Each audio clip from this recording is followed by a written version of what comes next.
Welcome back po sa aking channel, Halina sa Kusina ni Bulak. Ngayon po, magluluto po tayo ng pork spare ribs mechado. So, ito po ang ating ingredients. Yan.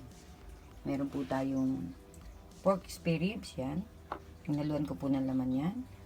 And, ito po ang ating carrots, potato, bell pepper, onion, garlic, laurel, yan ang ating panlasa, yan po, asin, paminta, tapos may toyo rin tayo, at itong instant lemon po. Wala po kasi akong fresh calamansi, fresh lime, or fresh lemon, kaya pwede na po ito kung ano po ang meron kayong instant dyan na pwede natin gamitin sa pag-marinate po ng ating spare ribs, yung pork. Okay? So, meron po tayong tomato sauce. Nagamit po tayo ng tomato sauce. And yan, may toyo. Ito po yung gagamitin kong oil ngayon, olive oil. So, kung ano po ang prepare niyo na panggisa na oil, okay po yung canola oil, vegetable oil. Basta kung ano po yung meron na ginagamit niyo sa kusina ninyo na panggisa ninyo. Yan, okay po yan. So, meron po tayong ito, ano matawag yan? Cubes. No cubes. Pork. And then, meron po akong green peas. So, tara, umpisahan na po natin ang ating pagluluto para po makakain na ang ating lingkod. Yan po, pababad ko muna siya sa toyo, 1/4 cup. Kalahating kilo po maigit itong aking pork na may spare ribs. Yan, okay. Tsaka, ang ating, wala po akong fresh na calamansi, lime, na fresh, wala rin. Kaya ito po, yung instant. Nagyan po natin siya. Pero syempre, pag masarap pag fresh, di ba? Mamarinate lang po natin siya ng 30 minutes. Yan. Oops, dagdagan ko pa ng konti para mas yummy. And then, haluin po natin. Yan. Ganyan lang po. Wait lang po natin. Magpainit na po ako ng aking gagamiting kaldero. Dito po pwede po yan mag prito-prito dyan.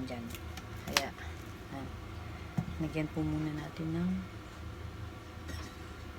iprito po natin yung ating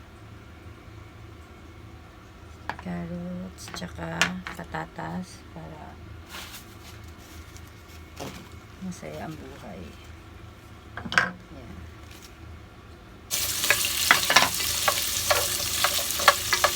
Mainit, diba?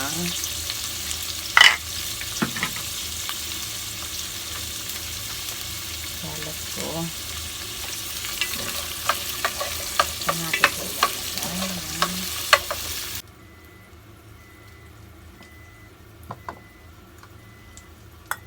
Ayan. Sibuyas. Ito sa pinagprituhan natin. Ayan, sibuyas.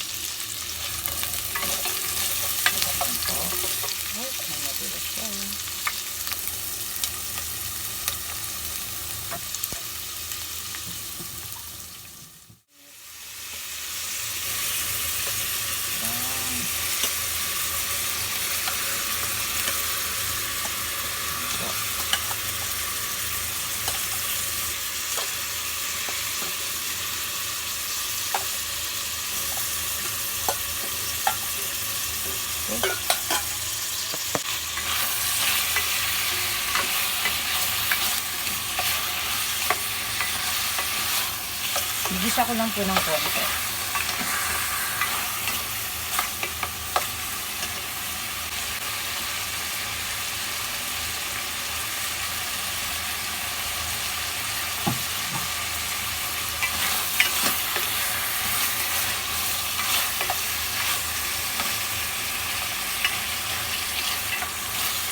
And then, dahil bumupapakulo tayo, 300 ml. Yes po. 1.5 cup ba ito? Wait. 1.5 cup pala siya. Sa tubig, 1.5 cup. Yan. Pakuluin po natin yan. Hanggang sa lumambot siya. Mahinang apoy lang po tayo. Malambot na po siya. So, lagyan ko po siya ulit ng tubig. Mga 100 ml lang. Then, ay, masakit. Lagay natin yung ating tomato sauce. Yan.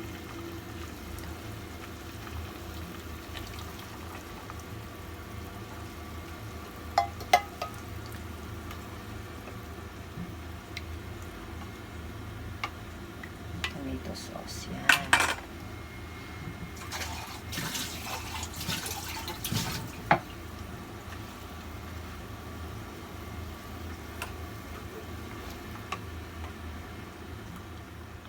Hello po.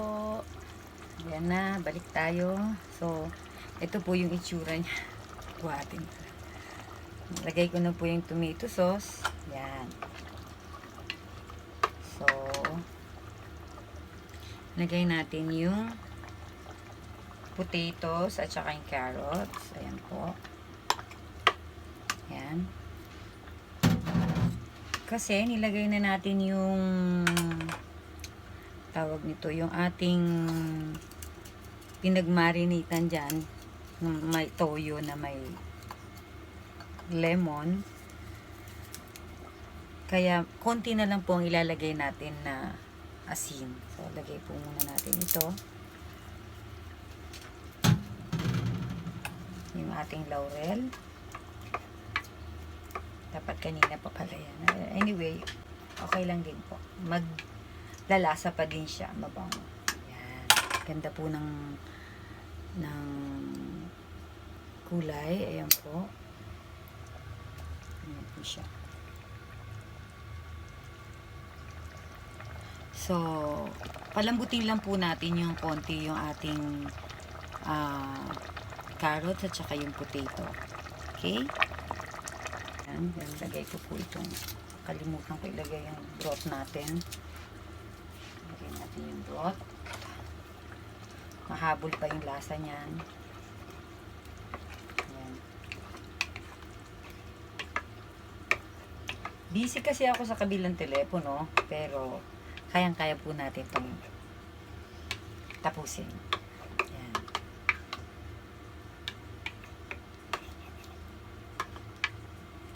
Nag-o-online din po kasi ako ng food. Yan. Yun naman yun sa Pilipinas. Kaya, ay nako, kung nasa Pilipinas po ako, ayan po, marami po akong iluluto na pagkain doon po sa grupo ng aming subdivision.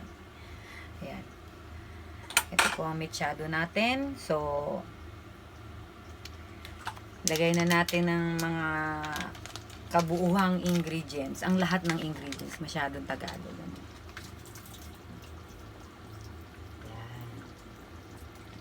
Para maglasa na yung lahat ng ingredients niya. Lagyan na natin ang ating peas. Green peas. Yan. And then, naglagay tayo ng konti lang na asin kasi yung pinagmarinate ko nga, sabi ko nga kanina, nilagay na natin dyan kaya may lasa na siya. So, mga 1 teaspoon lang po. Ayan. Tapos lasahan natin siya maya-maya. Wow, ang sarap nito. Kumain na kasi ako nung natira kong kare-kare. Mamayang gabi ko na itong makakain siguro. Pero hindi, titikman ko siya syempre. Ayan. Palambutin lang po natin yung ating gulay para masaya-masaya. Ayan, paminta po. Lagyan natin siya. Yan.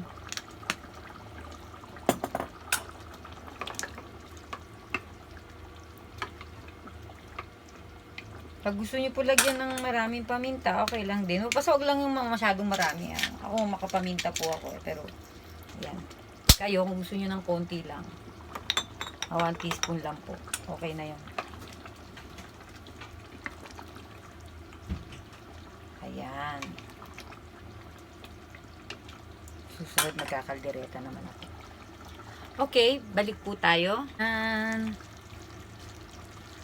last po, ito na ang ating bell pepper. Ilagay na natin. Ito po, pwede rin po natin itong iprito ng konti. Para mas, ano siya, maganda. Kaya lang ako, ayoko kasi nung masyadong luray. Last ko na siyang nilalagay. Yan, yan po. So, konti na lang. Ito na siya. God, yung aking sobrang lambot na nung karne. Tignan po ninyo. Yung karne, I mean, nung spare ribs. Yan. Sobrang lambot. Ayan, lambot niya, oh.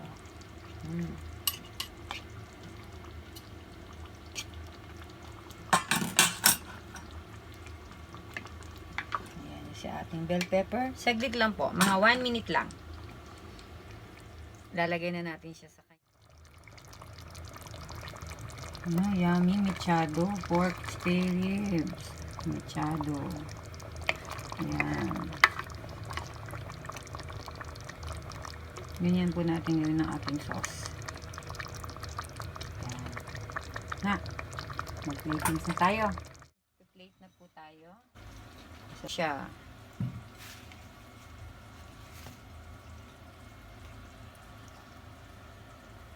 Spare ribs, pork mechado. Ayan. Ayan po, luto na siya. Thank you for watching po. Sana don't forget to like and subscribe po. Bon appetit!